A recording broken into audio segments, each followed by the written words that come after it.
கொஞ்சம் சவுண்டா வந்துட்டீங்க, வேலையை வாங்கிக்கிட்டு தான் இங்கேருந்து போகணும். எனக்கு இந்த சென்டர்ல வந்து சரியா சொல்லி கொடுக்கல, இன்னொரு சென்டர் இருக்கு அங்க வந்து நல்லா சொல்லி கொடுக்குறாங்க, அங்க உள்ளவங்க எல்லாம் வேலைக்கு போயிட்டாங்க, அங்க இன்னும் நல்லா சொல்லி கொடுக்குறாங்க, அப்படிலாம் எதுவும் கிடையாது. இதே சிலபஸ் தான், குரூப் 4 சிலபஸ் எல்லாருக்கும் ஒரே சிலபஸ் தான். வேற அங்க அவங்களுக்கு வேற தனியா இங்க தனியா அப்படிலாம் சொல்லி கொடுக்க போறது இல்ல. நம்ம வந்து ஃபர்ஸ்ட் ஸ்கூல் புக்ஸை கண்டிப்பா எல்லாத்தையும் படிச்சிடணும். அதுக்கப்புறம் ஓல்டு கொஸ்டின்ஸ் அது எல்லாத்தையும் நம்ம எடுத்து பார்த்து படிக்கணும். டெய்லி ஒரு ஓல்டு கொஸ்டின் பேப்பரை நம்ம திருப்பி பார்க்கணும். ஏன்னா அதே கொஸ்டின்ஸை அப்படியே அடுத்த இதுல கேட்கறதுக்கு வாய்ப்பு இருக்கு. அதனால நீங்க அந்த ஓல்டு கொஸ்டின்ஸையும் நீங்க இம்பார்ட்டன்ட் கொடுத்து நீங்க பார்க்கணும். இப்ப சார் வந்து ஒரு டெஸ்ட் சொல்லிட்டாங்க அப்படின்னா, ஹிஸ்டரி இந்த டாபிக் வந்து இன்னைக்கு டெஸ்ட் அப்படின்னா கண்டிப்பா நீங்க அதை முடிச்சிடணும். அந்த என்ன டாபிக் சொல்லியிருக்காங்களோ அதையும் முடிச்சுட்டு ஓல்டு கொஸ்டின் பேப்பர்ல அந்த டாபிக் சம்பந்தமா எங்கெங்க கொஸ்டின்ஸ் இருக்கோ அதையும் நீங்க படிச்சுட்டு வந்துடணும்.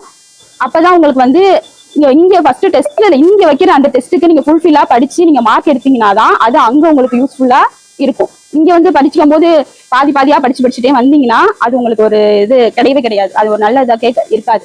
இங்க நம்ம ஃபர்ஸ்ட் இங்க ஒரு 100 பீப்புள்ஸ் இருக்கீங்கன்னா இங்க நீங்க அந்த ஃபுல் மார்க் எடுக்க முடியலன்னா அங்க பல லட்சம் பேர் போட்டி போடுறாங்க. அப்போ போய் நம்ம அங்க ஒண்ணுமே பண்ண முடியாது.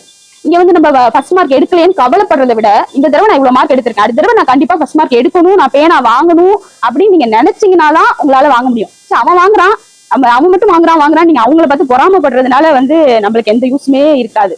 நம்மளும் நல்லா தான் படிக்கிறோம், அவங்களும் நல்லா தான் படிக்கிறாங்க, அவங்களுக்கு மட்டும் பேனா கிடைக்குது, நம்மளுக்கு மட்டும் கிடைக்கல.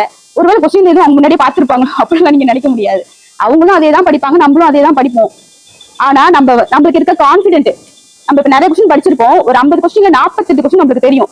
அந்த 2 கொஸ்டின் நம்மளுக்கு தெரியலன்னா நம்ம நல்லா படிச்சிருந்தோம்னா அதுல எலிமினேட் பண்ண நம்மளுக்கு தெரியும். முக்கியமா நம்ம 2 எலிமினேட் பண்ணிடுவோம். 2ல தான் ஏதாவது ஒண்ணு ஆன்சரா இருக்க முடியும். ஆனா சில பேருக்கு வந்து ஃப்ளூட்ல அடிச்சா கூட அது ஒர்க் அவுட் ஆயிடும். சில பேருக்கு அது நல்லா படிச்சிருந்தா மட்டும்தான் அதை நம்மளால அடிக்க முடியும். அதனால இங்க ஃபர்ஸ்ட் நீங்க பேனா வாங்கி உங்களோட கான்பிடன்ஸ் லெவலை நீங்க இன்க்ரீஸ் பண்ணாதான் உங்களால இது பண்ண முடியும். இங்க நம்ம லோவா நம்மளால வாங்க முடியல, நம்மளால படிக்க முடியல அப்படின்னு நீங்க கான்பிடன்ட் இல்லாம இருந்தீங்கன்னா அது வந்து உங்களை அந்த குரூப் அந்த மெயின் எக்ஸாம்லயும் அது இது பண்ணும். ஏன்னா இங்க எப்படி நம்ம தெரியாத கொஸ்டினுக்கு ஆன்சர் பண்ணணும்னு தெரிஞ்சுக்கிட்டு போனாதான் அங்கே பண்ண முடியும். அதே மாதிரி டைமிங் வந்து நீங்க கரெக்டா பண்ணணும். இங்க இந்த 1/2 மணி நேரம் கொடுக்குறாங்கன்னா அந்த 1/2 மணி நேரத்துக்கு இந்த கொஸ்டின்ஸை நீங்க போட்டு பார்த்து இது பண்ணிடணும். மேக்ஸா இருந்தா கூட அந்த ஆன்சர்ஸ் நம்மளுக்கு முன்னாடியே கண்டிப்பா தெரிஞ்சிருக்கும். தெரிஞ்ச ஆன்சர்ஸ் எல்லாம் போய் நம்ம ஸ்டெப் பை ஸ்டெப்பா போட்டு பார்த்துட்டு இருந்தோம்னா நம்மளுக்கு நேரம் தான் வேஸ்ட் ஆகும். அந்த கொஸ்டினுக்கு உங்களுக்கு ஆன்சர் கன்ஃபார்மா இதுதான் தெரியும்னா நீங்க அதை போட்டுட்டு அடுத்த கொஸ்டினை பார்க்க போயிடுங்க. சும்மா உட்காந்து டைம் எல்லாம் வேஸ்ட் பண்ணக்கூடாது. அங்கேயும் உங்களுக்கு இந்த எக்ஸாம்ல வர மேக்ஸ் இந்த ஏரியா அண்ட் வேல்யூம்லாம் பெருசா இருக்கும்.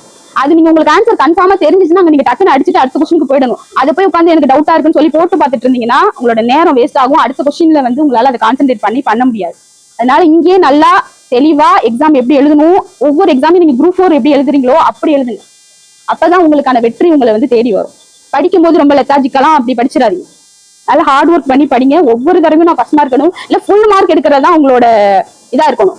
அன்னைக்கு ஒரு கிளாஸ் வந்திருந்தப்ப கூட ஒரு பொண்ணு அங்க உட்காந்து அழுதுட்டு இருந்துச்சு, என்னால அந்த மார்க் எடுக்க முடியலையே அப்படின்னு சொல்லிட்டு. 1 மார்க் 2 மார்க் எடுக்க முடியாததுக்காக நீங்க ஃபீல் பண்ணாதான் உங்களால அதை எடுக்கவே முடியும். அது போனா போது பாத்துக்கலாம் அப்படிலாம் நீங்க நினைச்சிட்டு இருந்தீங்கன்னா அது பண்ண முடியாது. ஏன்னா இப்ப இருக்கிற போட்டி வந்து ரொம்ப அதிகமா இருக்கு. ஏன்னா யூடியூப்ல அது இல்ல எல்லாரும் வீடியோ எடுத்து இதை பாருங்க படிச்சா போதும் இதை படிச்சா போதும்னு சொல்லிட்டுலாம் வீடியோ நிறைய போட்டுட்டு நிறைய எல்லாருக்குமே தெரியுது, அவேர்னஸ் இருக்குது.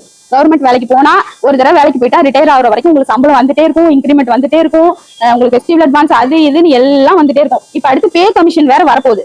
8th pay commission 7th pay commission முடிஞ்சு 8th பே கமிஷன் வரப்போகுது. 10 வருஷத்துக்கு ஒரு தடவை நம்மளோட சம்பளத்தை வந்து இன்க்ரீஸ் பண்ணுவாங்க. இப்ப வந்து பேசிக் இந்த குரூப் 4 லெவல்னா 19,500 இருக்கு. அது இன்னும் எப்படின்னா ஒரு 3 மடங்கு அதிகரிக்கும் அப்படின்னு சொல்றாங்க. ஒரு ஓயோட சம்பளம் கூட ஒரு 40,000 தாண்டி போயிடும் அப்படின்னு சொல்றாங்க. அப்ப நீங்க நினைச்சு பாருங்க, அப்ப வந்து உங்களோட குரூப் 4 சேலரி எல்லாம் எங்கேயோ இருக்கும். அதனால எல்லாரும் அதை மனசுல வச்சுட்டு படிங்க. எல்லாருமே உங்க குடும்ப சிச்சுவேஷன் ஒண்ணு இருக்கும், பண கஷ்டமாவும் இருக்கும். அவங்க பணம் கஷ்டப்பட்டு உங்களுக்கு கட்டி கூட படிக்க வச்சுக்கிட்டு இருப்பாங்க. நம்மளோட குடும்பத்தோட நிலைமை இன்னும் இன்க்ரீஸ் பண்ணணும்னா நம்ம நல்லா படிச்சு இது பண்ணணும். இந்த குரூப் 4 தான் உங்களோட கடைசி குரூப் 4 அப்படி நினைச்சு படிங்க. அடுத்த குரூப் 4 பாத்துக்கலாம் அப்படிலாம் நீங்க எதுவுமே நினைக்க கூடாது. இந்த குரூப் 4 இதுதான் கடைசி குரூப் 4, இதுல நான் கண்டிப்பா வேலைக்கு போயே ஆகணும் அப்படி நினைச்சு படிக்க. அப்புறம் நம்பிக்கையோட படிக்கணும். சில பேர் நான் படிச்சுட்டு இருக்கேன், ரொம்ப வருஷமா படிச்சுட்டு இருக்காங்க, எனக்கு வேலை கிடைக்கல அப்படிலாம் சொல்லிட்டு இருப்பாங்க. இங்க இருக்கிறவங்க எல்லாரும் எத்தனை வருஷம் படிச்சாங்கிறதே சொல்ல முடியாது. ஒரு தடவை வந்து கவர்மெண்ட் எம்ப்ளாயி ஆகணும்னு முடிவு பண்ணதுக்கு அப்புறம் அதை விட்டுட்டு வெளியில போயிருக்கவே மாட்டாங்க. சில பேர்லாம் நான் ஏதாவது கடைக்கு வேலைக்கு போறேன், எக்ஸாம் வர்றதுக்கு ஒரு 3 மாசத்துக்கு முன்னாடி வரைக்கும் வேலையை விட்டுட்டு வந்து அந்த 3 மாசம் மட்டும் படிப்பாங்க. அப்படி படிச்சாலாம் பண்ணவே முடியாது. கடைசி வரைக்கும் விடாம 1 வருஷமோ 2 வருஷமோ அது நீங்க பண்றதுதான். உங்களால படிக்க முடியும்னு நினைச்சா நீங்க ஒரு 3 monthsலயே வந்து உங்களால படிக்க முடியும். இங்க உள்ளவங்க எல்லாருமே வந்து தொடர் முயற்சி செஞ்சனால மட்டும்தான் இங்க இந்த நிலையில இருக்காங்க. யாரெல்லாம் வந்துட்டு இப்படி போயிட்டு இருக்காங்களோ அவங்களால எதுவுமே பண்ண முடியாது. அது ஃபர்ஸ்ட் நம்மளுக்கு நம்பிக்கை வேணும், நம்ம கண்டிப்பா வேலைக்கு போயிடுவோம் அப்படின்னு சொல்லிட்டு. ஏன்னா எனக்கு நம்பிக்கை இல்லாத வரைக்கும் நான் 2 குரூப் 4 வரைக்கும் நான் வேலைக்கே போல. 3வது குரூப் 4க்கு நான் கண்டிப்பா வேலைக்கு போயிருவேன்றது எனக்கே தெரிஞ்சிச்சு. ஏன்னா என்கிட்ட எந்த டாபிக்ல இருந்து எங்கேருந்து யார் எப்ப தூக்கத்துல எழுப்பி கூட என்கிட்ட கேட்டா கூட என்னால அதுக்கு ஆன்சர் பண்ண முடியும். என்கிட்ட ஒரு பொண்ணுக்கு கேட்டாங்க 12th கான்ஸ்டிடியூஷன்ல உள்ளத கேட்கும் போது நான் அதை சொல்லிட்டேன் கரெக்டா. அப்ப அவங்க சொன்னாங்க நீங்க இந்த தடவை கண்டிப்பா வேலைக்கு போயிருவீங்க. ஏன்னா அந்த அளவுக்கு நம்ம ப்ரிப்பேர் பண்ணிருக்கிறது எல்லாருக்கும் தெரியுது. அந்த அளவுக்கு நீங்க ப்ரிப்பேர் பண்ணாதான் இது பண்ண முடியும்.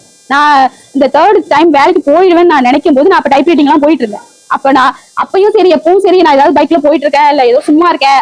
அப்ப நான் என்ன யோசிப்பேன்னா நான் கண்டிப்பா வேலை வாங்கிடுவேன், எனக்கு வந்து பாராட்டு விழா நடத்துவாங்க, அப்ப நான் என்ன பேச போறேன், என்ன பேசணும், எல்லாருக்கும் இப்படி மோட்டிவேட் பண்ணணும், அப்படிதான் நான் யோசிப்பேன். அப்படி யோசிச்சனாலதான் எனக்கு அது முன்னாடியே தெரிஞ்சிருச்சு. ஏன்னா நான் அந்த அளவுக்கு ஹார்ட் ஒர்க் அதுல போட்டிருக்கேன். அதனால நான் இங்க வந்துட்டேன். ஏன்னா அதுக்கு முதல்ல உள்ள குரூப் 4லயும் நல்லா படிச்சேன்.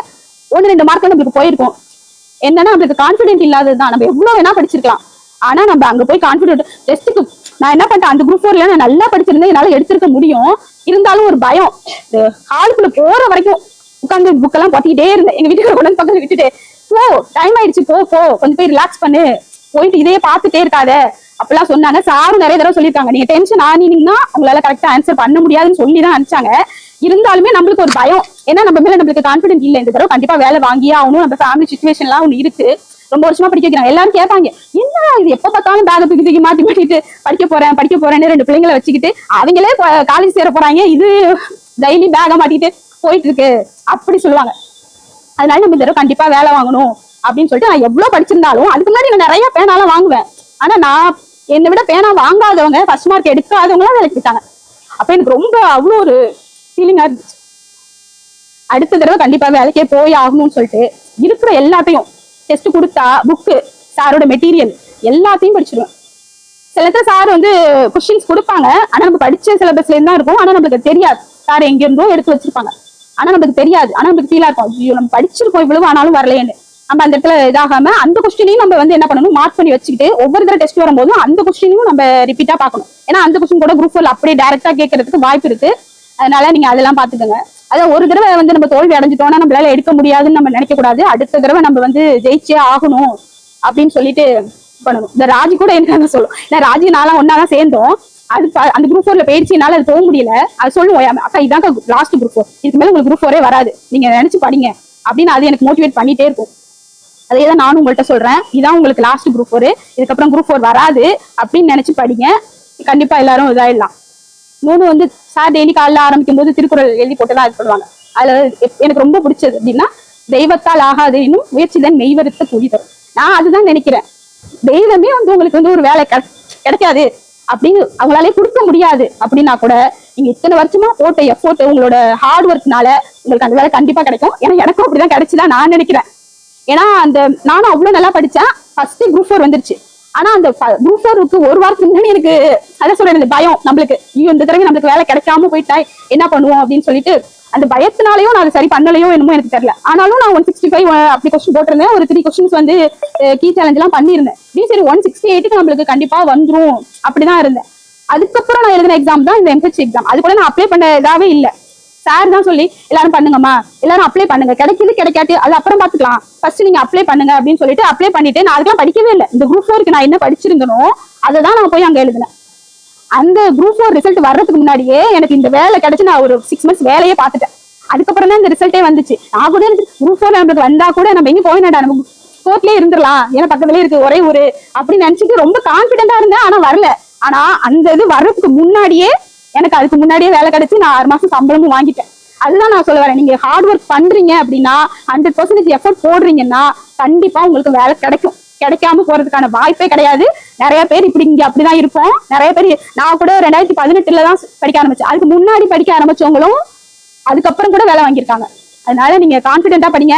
வேற இன்ஸ்டியூட் வந்து நல்லா நடத்துறாங்க, டெஸ்ட் பேட்ச் போடுறாங்க, அங்கேயும் போய் நான் ட்ரை பண்ணி பாக்குறேன், இங்க கொஞ்சம் அங்க கொஞ்சம் அப்படிலாம் நீங்க இது பண்ணாதீங்க. இங்க பெஸ்ட் கோச்சிங் சென்டரை நம்பி வந்துட்டீங்கன்னா வேலை வாங்குற வரைக்கும் நீங்க இங்கே இருந்து படிங்க, கண்டிப்பா வேலை கிடைக்கும்.